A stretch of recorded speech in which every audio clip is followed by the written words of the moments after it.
What's going on, guys? Welcome to a new episode of the Turtle Show, presented by TurtleShow.com. As you can see, we got a new screen, new look. I look kind of washed out. I look like a 2000s version of El DeBarge. There you go. Yeah, I'm bringing it back, Rhythm of the Night. But he didn't do that song. I think he did do that song. He did that I'm pretty song? sure he did. I'm pretty sure he did that song. Dang. Oh, well. Pretty sure he did that song. Either way, I mean, we're not a music podcast. It's not like we're supposed to know any of that anyway. But yeah. Still the only music podcast I will talk about is 6ix9ine should not be in jail right now because he makes great music. But how about you guys go ahead and introduce yourselves because we can see y'all now. You want me to introduce myself after you just said that about? I mean, I was never Stephen Harris, never a Tekashi 6ix9ine fan to begin with. You know, I don't have much of an opinion about that. You know, from Colorado, Mr. 303, Mr. Avalanche, Floyd calls me. That's about all I got. Mr. Avalanche, well, what's up, man? It's your boy Ferrel, coming from Cali, but we here though. We on this sports podcast game, and I'm a converted Tekashi 6ix9ine fan because I wasn't a fan at first. However, that dummy boy and that Kiki Fifi, especially the one with Tory Lanez, that goes pretty hard. I have to admit, it's pretty good. Well, that boy, good. I don't know if he say stuff is pretty hard while he's in the situation he's in. Oh man, that ain't gonna turn out good for him. No, he's a clown, but the music was getting better. Well, this is like the third time we tried recording this video because my stupid self forgot that church echoes are a thing, and we were talking about how the Ravens decided to keep Nick Boyle for a 3-year contract. They announced, I think this morning. I don't know. They're announcing Sunday.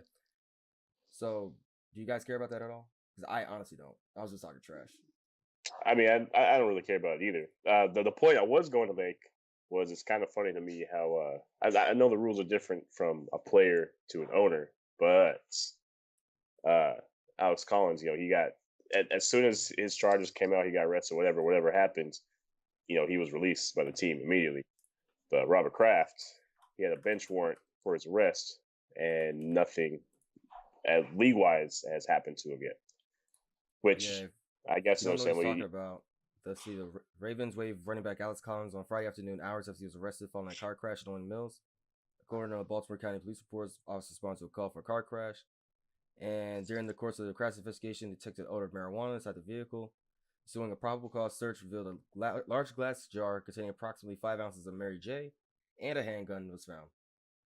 So I think it might be the handgun part. Like I said, I'm not saying it's the same thing, but he was arrested. Yeah. Robert Kraft had a warrant. He was going to be arrested. He had to turn himself in. He pled not guilty to the charges of soliciting, prostitute or whatever. But they still are in legal trouble. And one got waived from his team. The other one really, nothing in the long run. The other guy owns the team. I mean, we both know nothing really is going to happen to him. Just saying that there seems to be some sort of disparity there. But that's going to remain. I mean, it's always going to be there. We'll see what happens. I mean, maybe Kraft will get a year ban. Who knows? I don't know. I mean, even if he doesn't, it's not like it matters. Remains to be seen. Yeah. Even if whatever punishment they give to Robert Kraft really isn't going to matter in the long run. He's a billionaire. He owns mac and cheese, and he owns the Patriots. Kraft mac and cheese. Robert Kraft. Man, come on now, bro. That's some good mac and cheese, though. Come on, man. Like, I know it's still early, man. You caught me off guard with that one. Come on, bro. I mean, Kraft mac and cheese, man. Man, Robert Kraft. But let's see. Bounce away from the NFL. We're gonna go to the NBA, and there's a lot of drama once again surrounding LeBron because that's LeBron's type thing. Actually, it's like wasn't really LeBron. It's more like Rondo because Rondo kind of upset everybody's night that night. I don't know if y'all saw this. How let's see, LeBron James passes Michael Jordan on the NBA's all-time scoring list Wednesday, and which was not a good night to the Lakers. They lost to your team, Harris, 115-99. There's 67 games, and pretty much watched their playoff hopes dwindle to 0.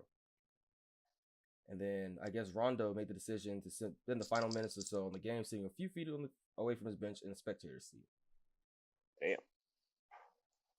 So and I was at work, so I didn't really get to watch the game, but I did see the notifications come up saying that he passed MJ for the number 4 spot all-time scoring.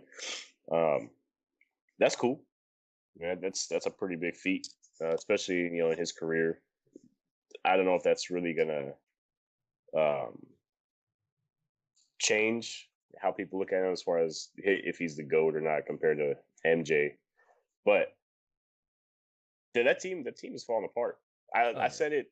I've been saying it since the NBA season started. They're not going to make the playoffs, and it really there's no way unless they get a miracle. There's absolutely no unless everybody above them from the 8th seed down or from the 8th seed, from maybe from the 6th seed down falls apart. Excuse me. There's no way that they're going to make the playoffs. Yeah, I mean, I was thinking that they would make it, man. I thought that they had as you would say, a puncher's chance to at least blush and make the at least 8th seed. But I mean, the way the season went, it just went downhill. But as far as LeBron passing Michael, man, I mean, he passed him in the scoring category, but I don't think, man, I've never been a huge LeBron fan. And so I like Kobe better, honestly. Yeah. If you look at stats, I mean, statistically, except for maybe the championship category, Kobe is still leading in that. I mean, LeBron has, I think, 3 more league MVPs. Yeah. Probably more playoff wins, actually, but he doesn't have as many titles. I don't know. There's something about Kobe, and I was watching, the 4-letter networks, 3-letter networks shows about that, and a lot of them agreed that people still to this day, Kobe's been retired a few years now, and they talk about the Mamba mentality. He's retired, and people are still talking about Kobe and his legacy and what he left. And no doubt, LeBron's good. He's probably one of the best, if not the best, all-around basketball players. But when he's gone from the game, I don't really see what legacy he leaves other than the power dynamics that he's had as far as, where players have a lot of power in terms of where they're going to go, what free agents are going to play with them, you know what I mean? Which that's important too. But honestly, for me, I mean, Kobe, MJ, I mean, they're still tops in my opinion. That's me though. Yeah, I can feel that. So. Right now, you got Kareem who leads the list at 38,387 points. Then it's Carmelo, Kobe Bryant, LeBron James, and Michael Jordan. The one thing that I noticed that a lot of guys were saying about this whole feat is the fact that Jordan did it in less games. Mm-hmm. So this is LeBron James' 18th season, something like that, something crazy. 15, 17, 18. Yeah. So and Jordan played what? 12? Yeah, I don't think he played. No. Yeah, he might have had 15 too, or 14, but. No, I'm pretty sure this is LeBron's 15th season in the 15th season in the league. But that's always gonna be one of the arguments in the discussion of LeBron versus MJ is the amount of time that's happened. Yeah, and he had the scoring title by his 12th season. Yeah, from what I understand. So let's see, LeBron James seasons. Let's see, blah blah blah blah blah blah. Yeah, they're both within their 15th season, so yeah. I don't know, but I agree with you, Ferrel. I'm a Kobe fan, but I also think it's because I'm also a closet Michael Jordan fan, and his game was predicated pretty much on Jordan's game, so it's just like a new version of Jordan to me. But it was cool to see LeBron pay homage to Mike during the game. He's like, "Hey, I grew up watching Mike. Mike inspired me to play." Kind of sneak dissing him, but whatever. It's basketball. I mean, I'm here for the drama. It's all cool and all, but they're not winning right now. So the fact they're not winning kind of overshadows the whole him breaking records thing. Like and no matter what sport, like I always thought it was kind of crappy when you have this guy everybody likes breaks this record, but the team is losing. Like it makes it not as. To me, it seems like it makes it not as memorable, not as important, because the team didn't win and they're not winning. They're not going anywhere. It's just they broke a record. Yeah. So how do you feel about when what's his face Russell Westbrook broke all those records for the triple doubles and they didn't do anything in the playoffs? Yeah, they're kind of the same thing. Like it's cool. It's cool. Like 10 years from now, when they're looking at what people are looking at stats and discussing things, they'll bring that up. But that's really the only way it's going to get brought up. When he goes to the Hall of Fame, that'll get brought up. But there's not going to be any sort of championship or anything else, anything that's, in my opinion, really, really memorable associated with that. What he did was awesome, but like I said, there's no winning, there's no championship or anything like that that, in a way, can kind of solidify. Like when the Warriors had the 73-9 season, it doesn't matter because they didn't win the championship. They had the best record of all time in the NBA season. In the regular season, yeah, and they didn't win the championship. So, yeah. It's still cool. It's still, those things are still feats in themselves. And you go back and you look at how they do these. They're not on YouTube, but NFL Network or any of these organizations do like their top 10 NBA teams, and you go back and they show the old videos of them. I mean, it's pretty cool to see. But you're right. There's no larger picture legacy left, but I still think it's a feat, man. But I think right now with a lot of people and society in general, is just that it's a what have you done for me lately. And so LeBron and these people bashing, it's like, I mean, no reasonable person should have expected for him to just go to the Lakers and in 1 year, they're going to be playoff and they're going to play for the title and shit. I mean, shit takes time. You know, stuff takes time to get itself together. So. And again, even with LeBron and Kobe, like, look at the team that Kobe had around him. He had players around him, so it's kind of unfair to compare his Laker legacy, if you will, that's only 1 year or so, to Kobe's. You know what I mean? It's not really fair. Because you got Kyle Kuzma. I mean, but I'm talking about when Kobe first came, though. Well, he was a rookie there, but I mean, even then, he had Vadi, Divac. He had players. There were some other players that were there. Bro. We're going to throw Divac out there. They were workmen. They were workmen, journeyman players. I mean, who does he have? He has pretty much all damn near rookie, like very young players. He's got Lonzo. He got Rondo. Ingram. Yeah, Rondo. I mean, Rondo's his only veteran, but he's got young players, man. You know, he's got a lot of exactly. I mean, he's got a lot of young players that don't really have a ton of experience. I bet you if you go back and look at that Laker roster that he had, and just see some of the players that were there. I'm sure they were veterans. Oof, Smash Bros, Smush Parker. Ugh. I think those are one-offs. I think Kobe would be like, I'll take Kuzma and Rondo and what's his face in a heartbeat over Smush Parker. But those are one-offs, though. Yeah, you got to look at the whole other roster. But how do y'all feel about Rondo sitting away from the team? Because, you know, Rondo's people do that all the time. He's a dramatic dude all the time, so it didn't really. I don't know. I don't know. I don't know. I don't know. Like, why? Like, it's for attention. People do that all the time, though. I feel like, man, that shit happens all the time at games. Yeah. You know. And speaking of Smush Parker, what do you think about Westbrook giving that little kid a little lecture, man, about reaching out and touching these players? Did y'all see that one? I can feel where Russ is coming from. Where you got to teach your kids, don't put your hands on anybody just because you feel like it. I think, especially when the dad is sitting right there, like, he didn't really go ham on the kid. He was just like, hey, just don't put your hands on me, dog. And I completely agree with him. Like, I'm one of those kind of people. I don't want people putting their hands on me. Yeah. Like, it's you're there to watch a basketball game, not to, you know, you can stick your hand out and if the players slap it, you know, it is what it is. But you just can't go up and just hit somebody, touch somebody if they don't want to be touched. Right. Well, Westbrook doesn't happen more often. Well, Westbrook himself, he's brought that issue up as far as fan. I don't want to call it interference, but I guess interaction. I don't know. He's brought that issue up a lot because he's had, you know, this isn't the first time where he's, you know, had interactions with fans where they're like really saying things to him or like touching him as he's walking along the court, the edge of the court, going in the locker room. Like, he's brought this up multiple times. If you go back and, you know, actually, you know, look it up. I think fans got to be careful, man. And that's kind of how the Malice in the Palace, Ron Artest, that's how that started.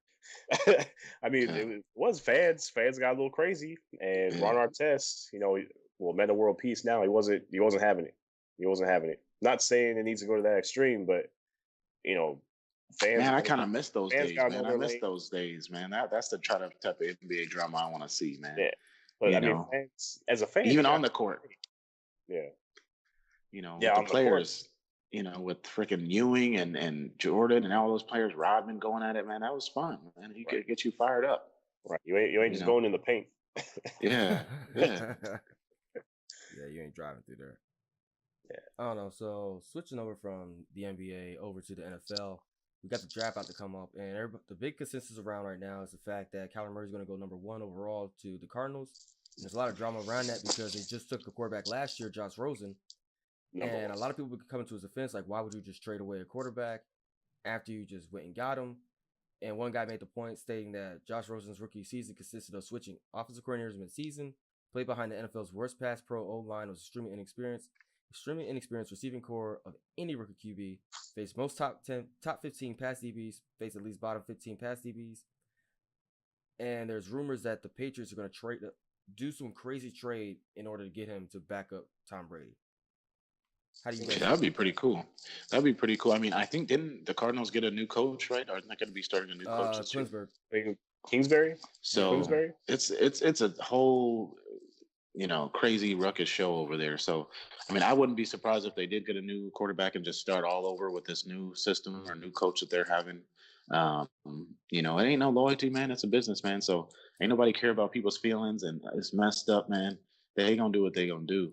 So, but that'd be kind of crazy for the Patriots to pick up Rosen. And here you go again. The next little. I'm not saying that Rosen's a Brady, but I'm saying the next guy in the wings. Patriots always picking up somebody's trash and then turning it into winners. You know what I mean? It's crazy. All that trash. I think that go ahead, Floyd. No, go ahead. No, I think to me this is smart. They're not the Cardinals aren't happy with their quarterback that they have right now. He in the long run maybe he'll be good.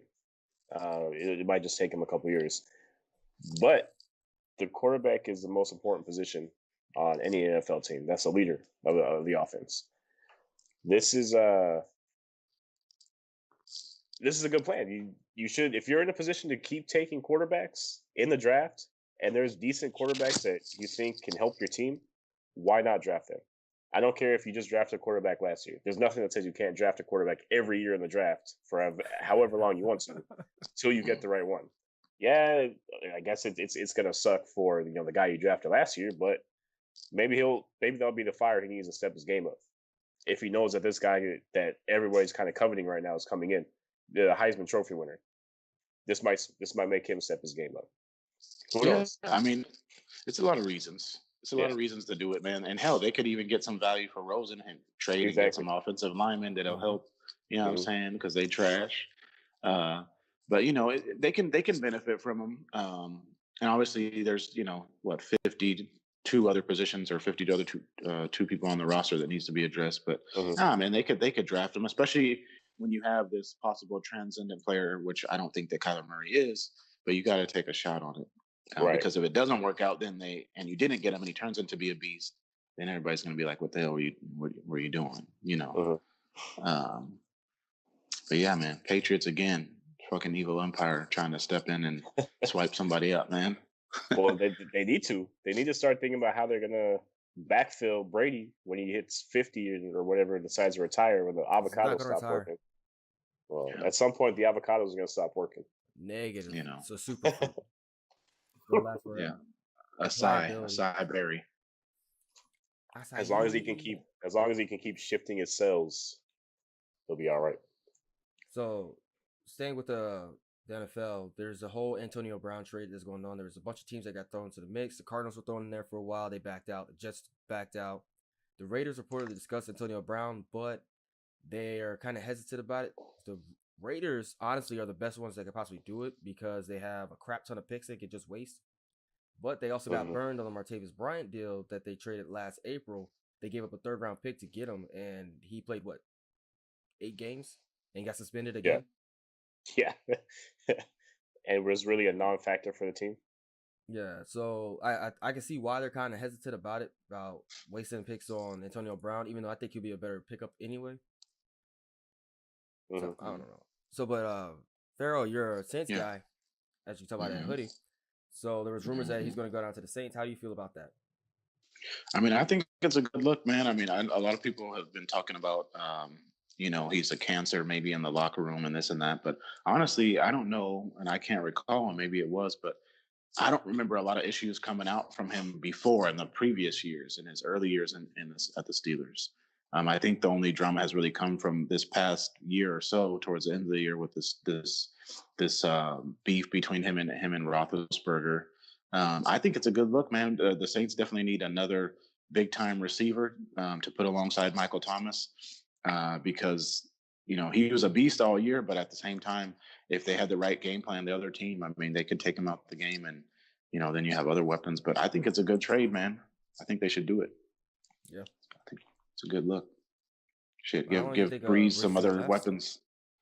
I mean, Breeze is 40, man, so he'll turn 41 this next January. So I think Breeze has got a couple more years, man. Just like Brady, I think they both have a couple years, provided they stay healthy. He ain't eating those avocados. He's on there eating king cakes and beignets. Hey, man, you seen his workout regimen? Nah, man, he ain't on that. He eating something, maybe some crawfish or something. I don't know about the beignets. So Harris, if the Broncos were like, "Hey, we're willing to pick up Antonio Brown, even though y'all have no money out there," we got Emmanuel Sanders. All right. No, we always hurt. No, he's not always hurt. He just barely got hurt this last year. He tore his Achilles. Oh, okay. But actually, there's a rumor already out there. Well, I don't know if it's a rumor. They just asked John Elway in regards to Antonio Brown. They already said no. There's no money for him. One, there's nothing. So that I think it would be cool if we could get him, just because it would give some spark, I guess, to the team. People might be a little bit more interested in the casual fan or whatever. Like, oh, Denver Broncos have Antonio Brown, the superstar. But the way the team is right now, it wouldn't help, because there would be losing, and him being the type of player and type of guy he seems to be, he's not going to like that, and that's going to cause problems in the locker room. I mean, look at how he was just talking about Ben Roethlisberger. In that interview, it was on the Braun show, the shop, when he was talking about Ben Roethlisberger, and Ben, I guess, was telling him like, "Hey, you got to get to the ball." He's like, "No, you got to throw me a better ball." Probably both very valid points, but if he came to the Broncos, he'd be going to another kind of aging quarterback in Joe Flacco. The backup is Case Keenum. I mean, based on their last year performances, neither one of them are really in the elite category of quarterbacks right now. Okay. He has in spurts. He's been good in spurts. In spurts. So we don't know what spurt we're gonna get when he takes the field. We'll see. You don't see that back there? I see it. Flacco. But see, you know what? This is another thing with Brown, though. I mean, he should go to a team that's got a strong leader. I mean, have we talked about the Saints? Drew Brees. Well, the Ravens. I mean, we'll see. But I mean, winter is coming. The Ravens. He's not going to get any passes from Lamar Jackson. Right. No, but he needs that quarterback and head coach that are very strong leaders. You know what I'm saying? So they got Breeze and Peyton. So they run a pretty tight ship. So, and I think the bigger issue with Brown and Roethlisberger is, at least according to what's started to come out from other players, is that the way that Roethlisberger was calling him out publicly, and not just him but other players. Yeah, that rubs people the wrong way, man. I mean, think about it. Any line of work that you work in, if your boss or your coworker tries to call you out publicly, you know what I'm saying, it's not going to go well, especially if they trash, or especially when they are not somebody that should even be talking about it. So I think that was the bigger issue there, and probably the start, the straw on the camel's back, if you will, that kind of broke up that relationship. But man, AB is a good player, man. No, yeah, I'm not disputing that whatsoever. I got a question for you guys. So everybody's dragging Antonio Brown for his character and everything, right? Now, correct me if I'm wrong. Wasn't the quarterback of that team exactly multiple charges of sexual assault, rape, and everything else? But everybody just tends to push that to the side, and it's just crazy. I just wanted to make sure I wasn't the only one that noticed that. No, yeah, you noticed. But see, I was going to say I could tie that to a bigger issue too. You know. It's a bigger issue about race and culture in Americas, but it's a different podcast. That's a different podcast. No, you're right. Right. Especially with all these documentaries coming out, Finding Neverland, R. Kelly, all this stuff. I refuse to watch that thing, bro. Which one? R. Kelly? The Finding Neverland. You're not about to. Oh. Change my That's the opinion thing, about Mike. You know what I'm saying? Everybody, man, we love Mike, man. But the thing is, he's not here anymore to defend himself. So it's like, why are you gonna drag him now? So why don't you say to the man's face why he was here on Earth? Well, first we don't want to victim shame. So who knows what really happened, right? So we don't want to just discount what the victims have to say. However, it is a little hard to swallow, especially when an icon like Mike, which especially in our generations, somebody that we grew up in our childhood that we really, I mean, talk about superstar, like, I mean, just amazing. You know what I mean? But nobody talks about, you know, these other people like Elvis, Harvey Weinstein, Roman Polanski, some other people that are of a different pigment that have had some questionable stuff in their past. You know, so that's a different story altogether. So, you know. Well, switching topics real quick before we take off. Have y'all seen this man's 30 for 30? Dion? Nah, I didn't even know he had one. Bro. Oh yeah, he did have one. That's right. Yeah, he did have one. I haven't seen it yet though. It came out like around the time of the Super Bowl, like right before the Super Bowl, I think. It's about where he tries to play. He tries to play with the Falcons, and he tries to go with the Braves, right? Later on in the day, when he played the 2 games. He did it. Well, yeah. They gave him flack. The Braves gave him static over it. But he talked about that a little bit. Yeah. No, I want to see that. That looks really good. Like, I highly recommend it. So we're gonna wrap this up because I'm hungry and I gotta get some food before I gotta go to my stupid job. So if you like the Turtle Show, hit us up on Facebook, Twitter, Instagram, YouTube. If you want to join the show, you see the stuff at the bottom. You can just DM us at the bottom. Y'all can't see it on y'all's and Harrison Ferrell because I'm like, where do you point at? But yeah, just hit us up on one of those social media websites. We'll get you on here, and as long as you talk about the Ravens being the best team in the NFL, we're cool. I'll get you. Hey, no one got to talk about that. One last thing before we go. I just want to give a shout out to Alfred Williams, Big Al. He was a sports show radio host back in Denver. Oh, I mean, he's still alive. Don't take it back. But for the past, I was about to say, no, for the past 10 years, he was on the drive with Big Al and D-Mac. In my opinion, one of the best, most entertaining shows that they had in the afternoons in Denver. He stepped away from the show after 10 years. It's a completely different show. It's hard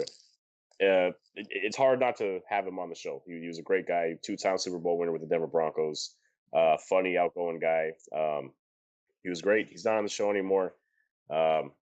Just want to give a shout out. I hope he's doing well. Not that he actually watches this show or anything, but just putting it out there. He'll be missed. He'll be missed on the show. Word. And we got to get Ferrel a new background. Yeah. I got to get rid of this cardboard, man. It's all right. I'm upgrade. Just randomly had a cardboard box. It's like, what? Yeah. I'm upgrade. Well, how'd you guys next week? Later. Yep. Who did that?